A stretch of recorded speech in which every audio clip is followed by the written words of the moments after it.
First இன்றைக்கி RAM section பார்க்க போகிறோம். இதில் ஃபஸ்ட்டு பார்க்குறது வந்து பவர் வோல்டேஜ் வந்து வருதான்னு பார்க்க போகிறோம். எதுக்கு மாஸ்பெட்டுக்கு 19.5 வோல்ட் வரணும். வை கெப்பாசிட்டி வை அது காயில் வச்சு ரைட் ஓகே. காயில் வருதா 19.5 வோல்ட்டு? நிறுத்து.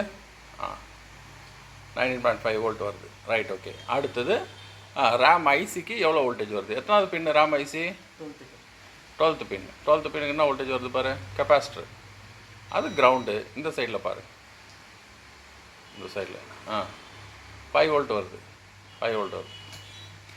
கை எடு. ரைட். அடுத்தது எனேபிள் பாரு, எவ்வளோ வோல்டேஜ் வருது? S5 enable. மேலே உள்ளது. எவ்வளோ வோல்டேஜ்? ஆல்மோஸ்ட்டு நிறுத்து, அது கொஞ்சம் இதுவாகும், ஷிவர் ஆகும். அவை ஆல்மோஸ்ட் 5 வோல்ட் வரணும் அந்த இடத்துல, இல்லையா? அடுத்த எனேபிள் S3 எனேபிள். அங்கே 3.3. ரைட் வருது. S3 எனேபிள் வந்துச்சுன்னா 0.675 ஒர்க் ஆகும். S5 எனேபிள் வந்துச்சுன்னா 1.35 ஒர்க் ஆகும். சரியா? ரைட்டு. இப்போ 0.675 கரெக்டாக வருதா பாரு? 20th பின்னில் 0.675 வருதா பாரு? அந்த கெப்பாசிட்டியில் வச்சு பாரு. கெப்பாசிட்டியில் வை. அது கிரவுண்டாக இருக்கும், அந்த சைடில் வை வச்சு அந்த நிறுத்துமா?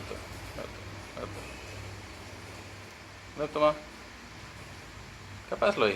வச்சியா? வை கரெக்டாக வை. 0.675 இல்லையா? கரெக்டாக வருதா? 0.675 வருது. நிறுத்து. கை ஷிவர் ஆகுது. இப்படி நல்லா டைட்டாக இப்படி